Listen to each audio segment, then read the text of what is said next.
Welcome to Aarti classes. तो आज हम लोग क्लास 10 का रिवीजन करने वाले हैं बहुत अच्छे से। तो अगर आप नोट्स बनाए हैं तो अपने नोट्स को ओपन कर लीजिए। उसके बाद आप मेरे वॉइस को अच्छे से सुनिएगा और एक एक एक शब्द मैं बोलूंगा जो सर बोले हैं उससे आप लोग रिवीजन करते जाएंगे। ठीक है। और अगर आप नोट्स नहीं बनाए हैं तो नीचे एक डिस्क्रिप्शन बॉक्स में एक ग्रुप का लिंक दिया गया है, आप उस लिंक पर क्लिक करके उस ग्रुप को ज्वाइन कर लीजिए। वहां पर आपको नोट्स के साथ साथ बाकी सारे जो अदर पीडीएफ्स हैं वो भेजे जाते हैं, क्लास का शेड्यूल भेजा जाता है और आपका जो गाइडेंस वहाँ पर भेजा जाता है। ठीक है। और एक बात और, उस ग्रुप में आपको द हिंदू, हिंदुस्तान टाइम्स, जितने भी इंग्लिश पेपर और इंटरनेशनल इंग्लिश पेपर और इंटरनेशनल हिंदी पेपर होते हैं उसका पीडीएफ आपको वहाँ भेजा जाता है। ठीक है। तो ये आपके लिए बहुत जरूरी हो जाता है। तो अगर आप ग्रुप ज्वाइन करना चाहते हैं तो नीचे ग्रुप का लिंक दिया गया है, आप जाकर वहां से ग्रुप को ज्वाइन कर सकते हैं। ठीक है। तो चलिए क्लास शुरू करते हैं। तो क्लास 10 का रिवीजन करने वाले, जिसका पहला क्वेश्चन सर ने ये बताया था। पहले क्लास 9 का जो है उसने उस वो हम रिवीजन कर लेते हैं। ठीक है। तो क्लास 9 में सर ने बताया था कि दशावतार मंदिर जो है वो कहाँ स्थित है। ठीक है। तो दशावतार मंदिर है कहाँ पे, तो यूपी में। अंतर्राष्ट्रीय पर्यावरण दिवस 26 नवंबर को मनाया जाता है। उपराष्ट्रपति की शपथ 69 में है, उपराष्ट्रपति की शपथ। ठीक है। और राष्ट्रपति का शपथ शपथ है किसमें, तो आर्टिकल 60 में। ठीक है। और राष्ट्रपति का इम्पीचमेंट मतलब जो महाभियोग उन पर लगाया जाता है वो किस अनुच्छेद में है, तो आर्टिकल 61 में है। ठीक है, याद रखिएगा। इंडियन नेशनल कांग्रेस का गांव में होने वाला अधिवेशन कहाँ कहाँ हुआ था, तो फैजपुर में हुआ था। ठीक है, 1937 में। पीएम जननी सुरक्षा योजना 2005 में शुरू हुआ था। ठीक है। तो चलिए आज का पहला क्वेश्चन है, किस राज्य में चू फाट नृत्य होता है। ठीक है, चू फाट नृत्य तो ये होता है सिक्किम में। ठीक है। अन्य डांस कौन का सिक्किम का, तो सीकीमारी है, स्नो लायन है, खोखड़ी है, भूटिया है और याक्षम है। ठीक है। देखिए, एक होता है यक्षगान, यक्षगान कर्नाटक में होता है, ये होता है याक्षण, याक्षम, याक्षम कहाँ होता है, सिक्किम में होता है। ठीक है। वेस्ट बंगाल बित्रा और गंभीर, उत्तराखंड में छोलिया और चाचरी, हरियाणा में गुग्गा, लूर, धमार और खोड़िया। ठीक है। त्रिपुरा में होजागिरी संग्राई, महाराष्ट्र में कोजागिरी काला घोड़ा महोत्सव होता है वहीं पे। ठीक है। नागालैंड में कुकी मोड से तितली डांस, जेलियांग डांस होता है। ठीक है। मिजोरम में होता है चिराब, खुल्लम, चैलम और खांटम। ठीक है। मणिपुर में होता है थांगटा, लाई हरोबा और पुंगचोलोम। आंध्र प्रदेश में तापू होता है, पोपेर होता है, चालो होता है और वांचो होता है। ठीक है। मेघालय में होता है कौन कौन सा डांस, तो Laho dance, Nongkrem dance, Bangla dance, Mehndi Khalam dance और शादसुक डांस होता है। ठीक है, शादसुक। असम में होता है कौन कौन सा डांस, झुमरा, बगरुम्बा, खेल गोपाल, कली गोपाल, बिहू, अंकिया नाट, कानोई और हौबा जाई होता है। ठीक है। तो एक चीज मैं आपको बता दूं कि मैं बहुत जल्द जो भी सर करा रहे हैं ये फोक डांस करा रहे हैं, जो लोक नृत्य करा रहे हैं, उनका एक अलग से 10 मिनट का वीडियो लाने वाला हूँ, सिर्फ उसमें फोक डांस से बताऊंगा। ठीक है, जो सर कराए होंगे वही, क्योंकि फोक डांस से बहुत ज्यादा क्वेश्चन पूछा जाता है एग्जाम में, चाहे आपका एसएससी का एग्जाम हो, एनटीपीसी का एग्जाम हो, कोई भी एग्जाम हो। ठीक है। तो उसमें हर शिफ्ट में एक ना एक फोक डांस का क्वेश्चन होता ही है। तो मैं उसका एक अलग पीडीएफ बनाकर अलग से उसका वीडियो लाऊंगा। ठीक है, तो उसको भी आप अच्छे से देखिएगा। देखिए, सर ने नोट में बताया था कि सभी मार्शल आर्ट्स की जननी किस किस कौन है, तो कलाइरी पट्टू जी हैं। ये कहाँ की हैं, तो ये केरल की हैं। Sky martial art Jammu Kashmir में होता है। ठीक है। मुष्टि युद्ध कहाँ होता है, तो ये होता है बनारस में। ठीक है। मलखम्ब युद्ध तो मध्य प्रदेश में होता है ये। ठीक है। चलिए आगे बढ़ते हैं। क्वेश्चन संख्या 2 है कि एमजी पुरस्कार संगीत संगीत से संबंधित है, तो कौन राज्य देता है, तो नागालैंड देता है। तमिलनाडु देता है कलमा मणि अवार्ड। पुम्पुहार अवार्ड देता है कलमा, ये तमिलनाडु ही है। ठीक है। मध्य प्रदेश देता है कुमार गंधर्व, 1992 में शुरू हुआ था ये। कालिदास सम्मान 1980 में शुरू हुआ था। तानसेन सम्मान, जो तानसेन संगीत समारोह यही होता है। और इकबाल पुरस्कार, ये सारे का सारा मध्य प्रदेश पुरस्कार देता है, किसमें, तो संगीत के क्षेत्र में, कला के क्षेत्र में। ठीक है। कर्नाटक में दिया जाता है जनकचारी पुरस्कार। और आंध्र प्रदेश में नंदी पुरस्कार। छत्तीसगढ़ में देवदास स्मृति वंथी पुरस्कार, स्मृति पंथी पुरस्कार। ठीक है। और शास्त्रीय नृत्य का राष्ट्रीय पुरस्कार किसको बोलते हैं, तो अभिनंदन सरोज अवार्ड को। ठीक है। अभिनंदन सरोज जी थे वो भरतनाट्यम से संबंधित है। ठीक है। और उनको पद्म भूषण मिला था 2013 में, याद रखिएगा। अगला क्वेश्चन है कि फोडोंग मठ कहाँ है। ठीक है। तो फोडोंग मठ है सिक्किम में। रूमटेक मठ भी सिक्किम में है और लिंगडम मठ भी सिक्किम में ही है। ठीक है, याद रखिएगा। तवांग मठ कहाँ है, तो भारत का सबसे बड़ा मठ यही है, अरुणाचल प्रदेश में। माइड्रोलिंग मठ उत्तराखंड में। ताबो मठ और किगोम्पा मठ और नाको मठ यह है हिमाचल प्रदेश में। बैल कुंपे ना, इसको नाम डोलिंग मठ भी कहते हैं, ये कहाँ है, कर्नाटक में है। घूम मठ वेस्ट बंगाल में। दीक्षा भूमि ये महाराष्ट्र में है। ठीक है। अलची गुम्पा जम्मू कश्मीर में। और हैमिश मठ या फिर ठीक से मत, यह है लद्दाख, लद्दाख में, ठीक है, याद रखिएगा। क्वेश्चन संख्या 4 है कि कौन सा देश बिम्स्टेक का सदस्य नहीं है, ठीक है। तो देखिए मालदीव सदस्य नहीं है उसका, बिम्स्टेक का। तो एम मतलब क्या होता है, एम मतलब मालदीव, तो मालदीव तो है नहीं इसका, तो फिर बिम्स्टेक में एम का मतलब होता है म्यांमार, ठीक है। कौन कौन सा देश है इसमें, देखिए बिम्स्टेक में भूटान है, इंडिया है, म्यांमार है, नेपाल है, श्रीलंका है, थाईलैंड है और बांग्लादेश है, याद रखिएगा, ठीक है। कहाँ हुआ था इसका हेडक्वार्टर, इसका स्थापना हुआ था, देखिए 6 जून 1997 इसका स्थापना हुआ था। और ढाका में इसका हेडक्वार्टर है। ढाका कहाँ की राजधानी है, तो बांग्लादेश की राजधानी है, ठीक है। बैंक को घोषणा घोषणा जब हुआ था, उसी के रिगार्डिंग, उसी के तहत इसकी स्थापना हुआ था। मूल सदस्य कब, जब ये बिम्स्टेक बना था तो मूल सदस्य इसमें 4 थे। उसका नाम उस टाइम था बिस्टेक, ठीक है। 4 सदस्य कौन कौन थे इसमें, तो बांग्लादेश था, इंडिया था, श्रीलंका था और थाईलैंड था। तो क्वेश्चन ये पूछ सकता है कि क्या मूल सदस्य जब क्या मूल जब बिम्स्टेक बना तो उसका मूल सदस्यों में से इंडिया था या नहीं था, तो जी हाँ बिल्कुल था इंडिया, ठीक है। तो इंडिया शुरू से ही था, जबकि 2004 में नेपाल और भूटान जुड़े हैं इसमें आकर, ठीक है। तो इसका फुल फॉर्म पूछता है, तो bay of Bengal multi sectoral technical and economic corporation, क्या नाम है इसका, bay of Bengal multi sectoral technical and economic corporation, ठीक है। क्वेश्चन संख्या 5 है कि अंतरराष्ट्रीय योग दिवस कब मनाया जाता है, तो 21 जून को मनाया जाता है।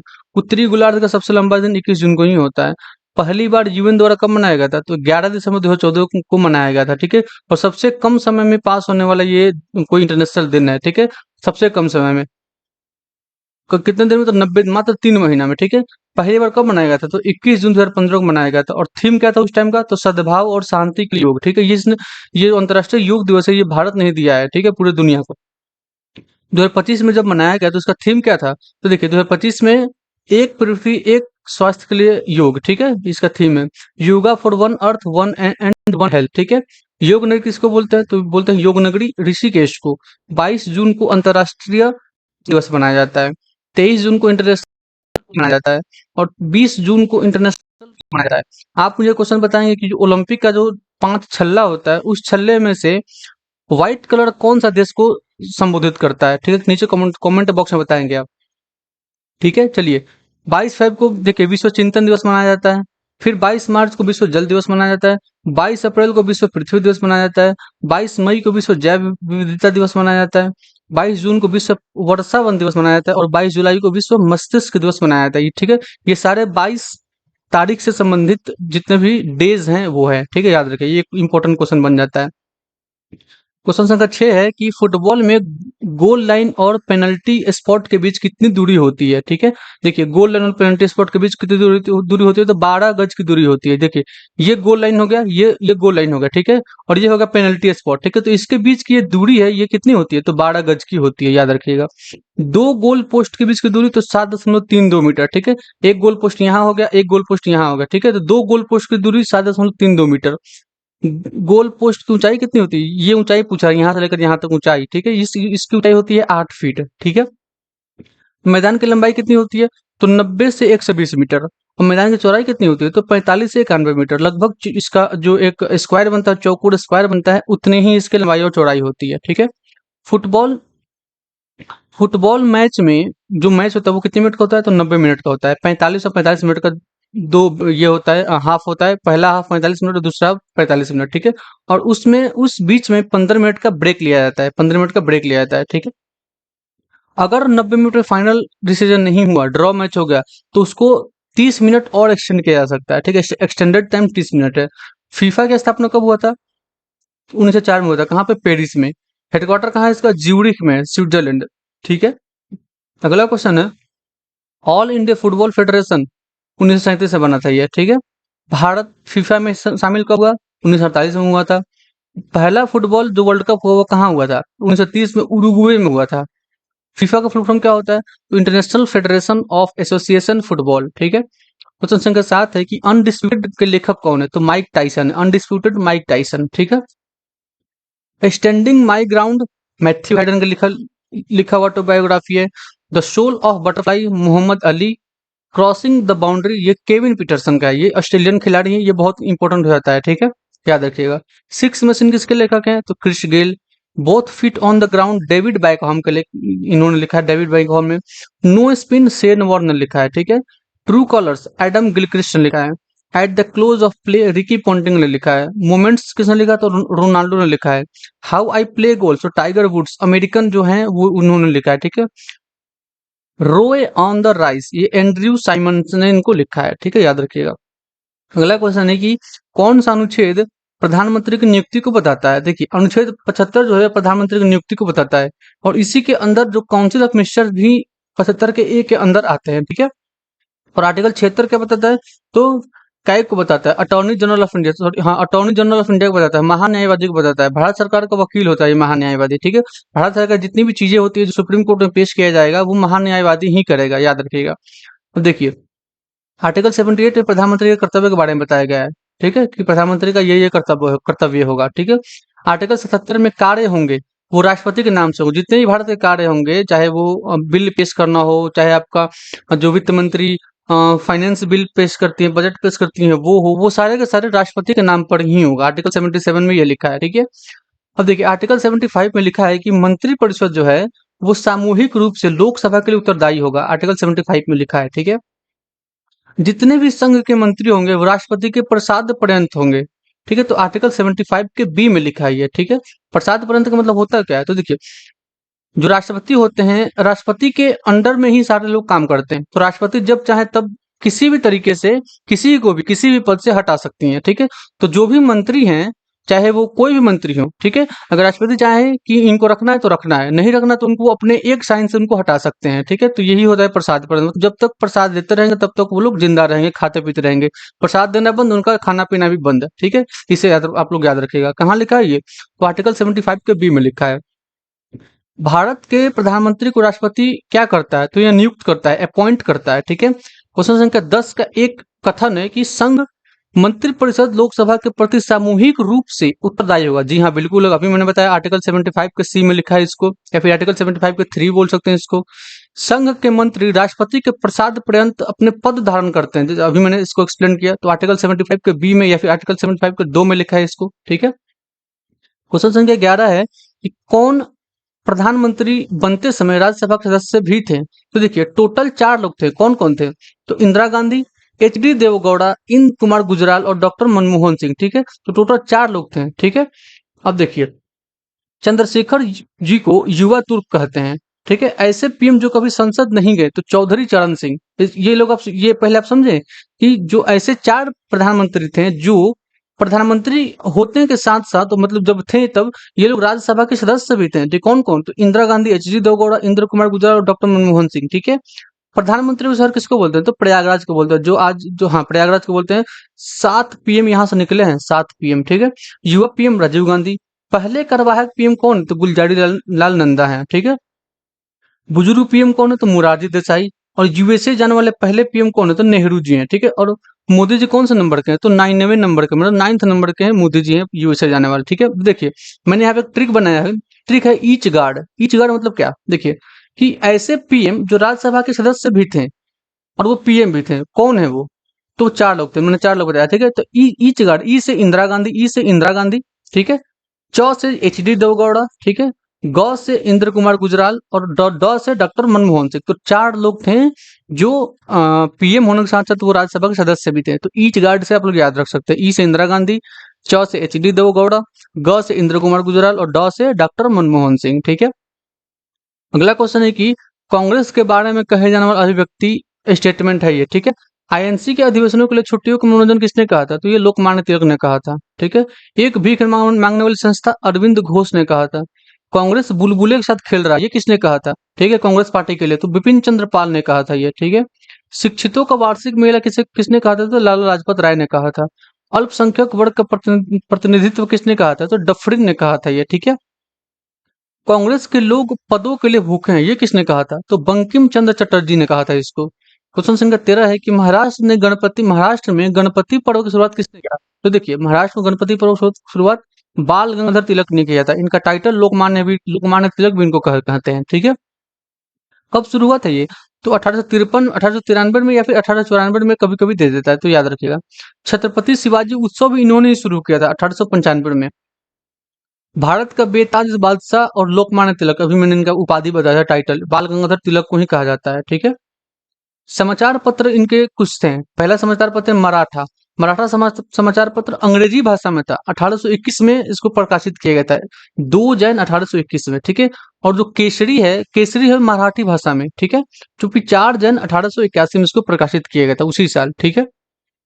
गलत इनके किताब का कुछ नाम है कि आर्कटिक होम ऑफ विदाज, इन्होंने लिखा।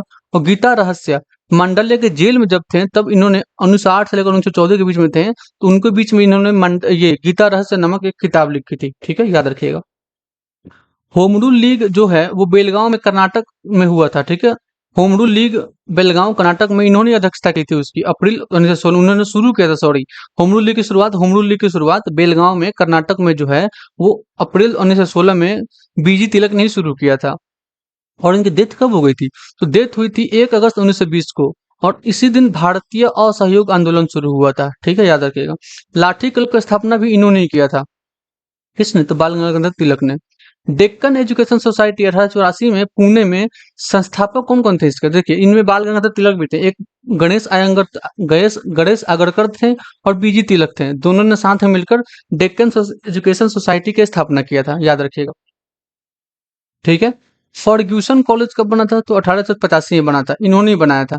स्वराज हमारा जन्मसिद्ध अधिकार है और हम इसे लेकर रहेंगे, ये नारा बीजी तिलक का ही था। चलिए अगला क्वेश्चन पाते हैं। 14 नंबर क्वेश्चन है कि 1936 में ऑल इंडिया किसान कांग्रेस का पहला अधिवेशन कहाँ हुआ था? तो लखनऊ में हुआ था। कब? 1936 में हुआ था।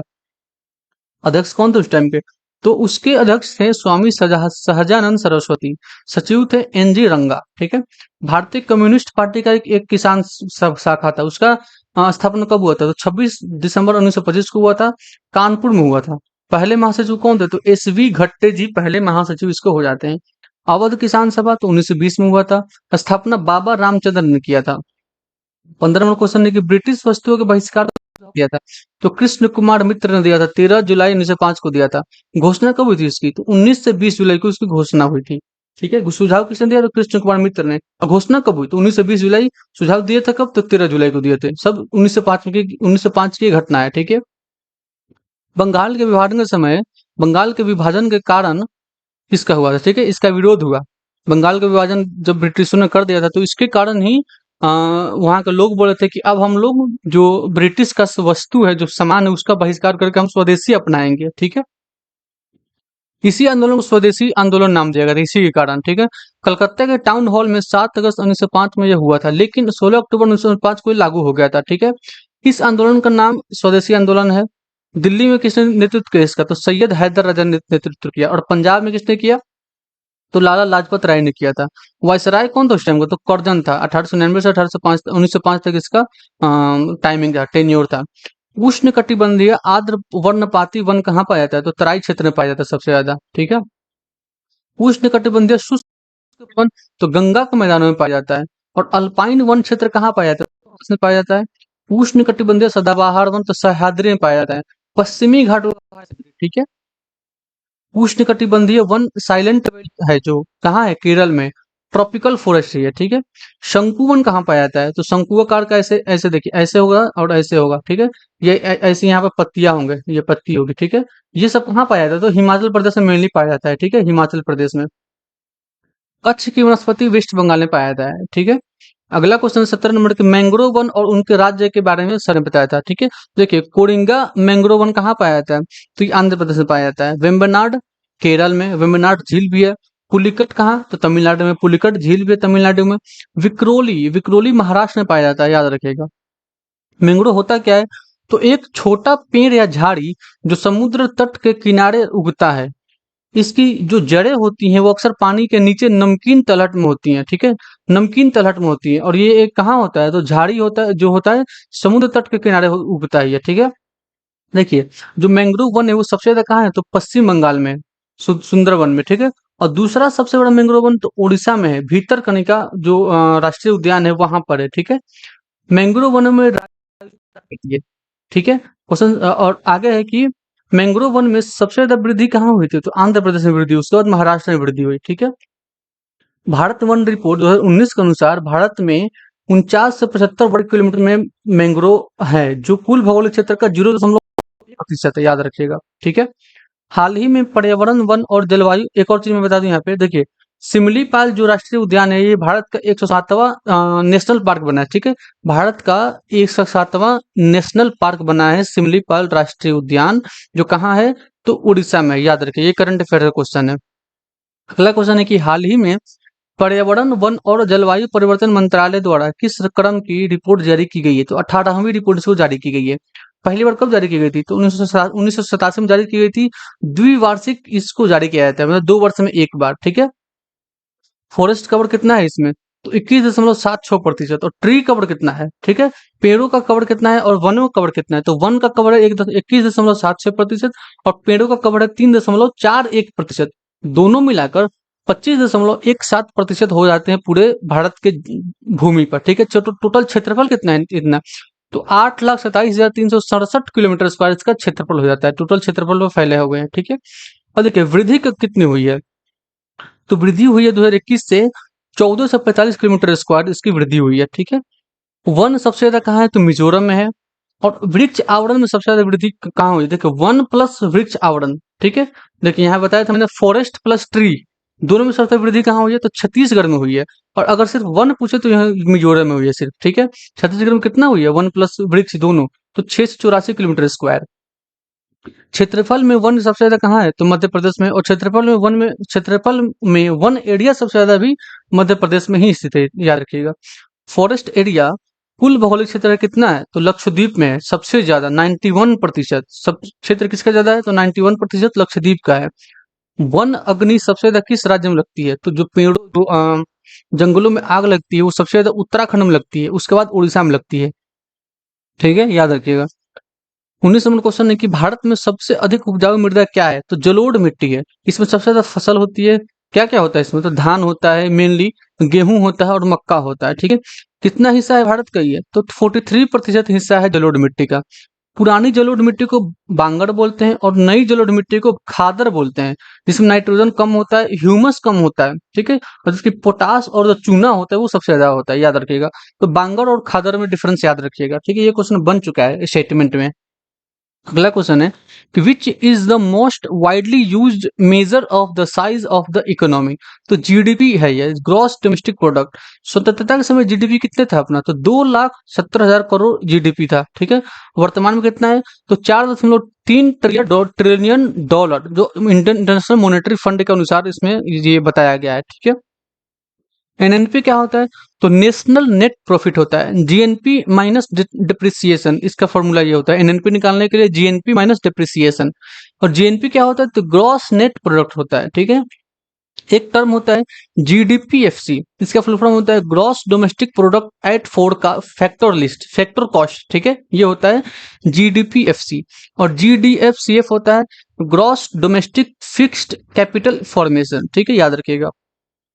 भारत में राष्ट्रीय आय की गणना करता कौन है भाई, कि कौन कितना कमा रहा है, तो ये करता है केंद्रीय सांख्यिकी संगठन, सेंट्रल स्टैटिस्टिकल ऑर्गेनाइजेशन करता है, ठीक है, याद रखिएगा।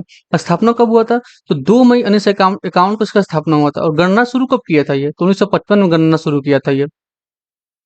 स्वतंत्र भारत में पहली बार राष्ट्रीय आय की गणना वाणिज्यिक मंत्रालय द्वारा किया गया था, कॉमर्स मिनिस्ट्री द्वारा किया गया था। कब किया गया था, तो 1948 से 49 में किया गया था। लेकिन बाद में इसको सीएसओ को दे दिया गया था, मतलब केंद्रीय सांख्यिकी संगठन को इसको दे दिया गया था, याद रखिएगा। 22 नंबर क्वेश्चन है कि भारत में राष्ट्रीय आय की गणना का प्रथम प्रयास किसने किया था, तो ये किया था दादा भाई नौरोजी ने। किसने, दादा भाई नौरोजी ने। प्रति व्यक्ति आय उस टाइम 20 रुपया था, और 340 करोड़ नेशनल आय 1867 से 1868 में उस टाइम का नेशनल आय था, ठीक है, प्रति व्यक्ति 20 रुपया।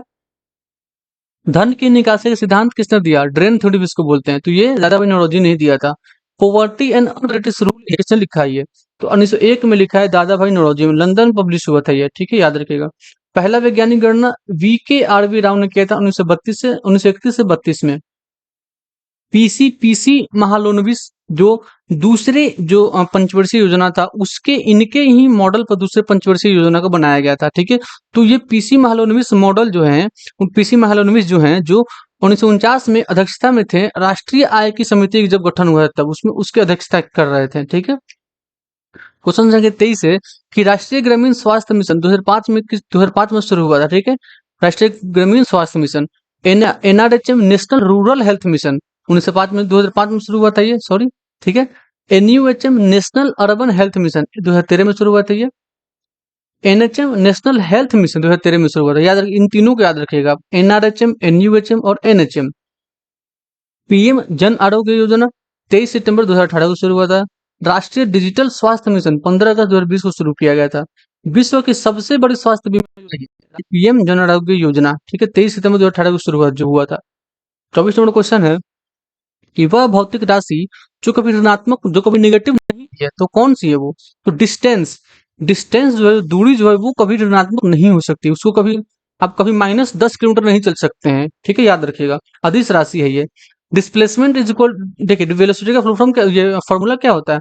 तो डिस्प्लेसमेंट बाय टाइम, ठीक है। और फोर्स का फॉर्मूला होता है बल का, M is equal to a, मतलब F is equal to ma, ठीक है, मास इंटू एक्सेलरेशन।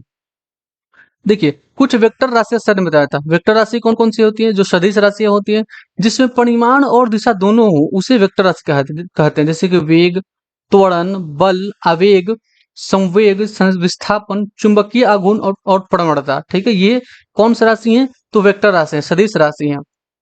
और अदिश राशियां वे होती हैं, स्केलर क्वांटिटी वे होती हैं जिसमें सिर्फ और सिर्फ परिमाण होता है, ठीक है। उसमें आयतन हो गया, टेम्परेचर हो गया, एनर्जी हो गया, टाइम हो गया, वर्क हो गया, डिस्टेंस हो गया और मास हो गया, ठीक है। ये सारे के सारे अदिश राशियां, मतलब स्केलर क्वांटिटी हैं, ठीक है। अगर आपको इसका पीडीएफ चाहिए तो आपको पीडीएफ के लिए नीचे एक डिस्क्रिप्शन बॉक्स में एक ग्रुप का लिंक दिया गया है। आप उस ग्रुप में ज्वाइन हो जाइए। आपको वहाँ पर पीडीएफ के साथ साथ अन्य चीजें भी भेजी जाती हैं, जैसे कि आपका डेली का न्यूज़पेपर हो गया, डेली वीडियोस के नोटिफिकेशन हो गए, बाकी सारे जितने भी करंट अफेयर्स हो गए, या फिर जितने भी पीडीएफ अलग अलग सोर्सेज से मिलते हैं, वो वहाँ पर भेजा जाता है, जो आपके एसएससी एग्जाम के लिए बहुत इंपॉर्टेंट हो जाता है। तो उसको आप जरूर ज्वाइन करिएगा, ठीक है। अगला क्वेश्चन है कि 25 नंबर, कि संभवतः प्राणियों का सबसे बड़ा समूह है डैश, ठीक है। डैश संभवतः प्राणियों का सबसे बड़ा समूह है, तो कि arthropoda. Arthropoda largest group of animals है। इसमें लगभग 10 लाख प्राणी पाए जाते हैं। आर्थ्रोपोडा ग्रुप जो है, उसमें लगभग 10 लाख प्राणी पाए जाते हैं। कौन कौन सा मतलब प्राणी है भाई इसमें? तो तिलचट्टा है, झींगा के जितने भी प्राणी आ जाते हैं वो है, केकड़ा आ जाते हैं, तितली के कई सारे वेरिएंट है वो आ जाते हैं, मक्खी के भी कई सारे वेरिएंट है वो आ जाते हैं, मच्छर के भी कई सारे वेरिएंट है, वो सारे के सारे ऑर्थोपोडा में आ जाते हैं। छिपकली भी इसी में आती है, ठीक है, याद रखिएगा। क्वेश्चन संख्या 27 है कि किस जीव में 3 कोष्ठीय हृदय होता है? 3 कोष्ठीय मतलब जिसमें, मतलब तीन जो वो हो, क्या बोलते हैं उसका, हार्ट का 3 हिस्सा हो, ठीक है, वो मेढक में पाया जाता है, ठीक है। फ्रॉग में 2 अलिंद और 1 निलय होता है, जबकि मनुष्य में 2 अलिंद और 2 निलय, मतलब 4 कोष्ठक होते हैं मानव में, 4 कोष्ठ होते हैं, ठीक है। कंगारू, चिड़िया या फिर चमगादड़ में भी 4 होते हैं। मधुमक्खी में 5 होते हैं, ठीक है। कॉकरोच जो होता है, वो तिलचट्टा जो होता है, उसमें 13 चैम्बर होता है, मतलब 13 कोष्ठ होता है। उभयचर और सरीसृप जो होते हैं, मतलब जो रेंग कर चलते हैं, उनमें 3 चैम्बर होता है। लेकिन अपवाद में जो मगरमच्छ में 4 चैम्बर होता है। चाहे वो सांप हो, सांप में 3 चैम्बर होगा, छिपकली उसमें भी 3 चैम्बर होगा, ठीक है, याद रखिएगा।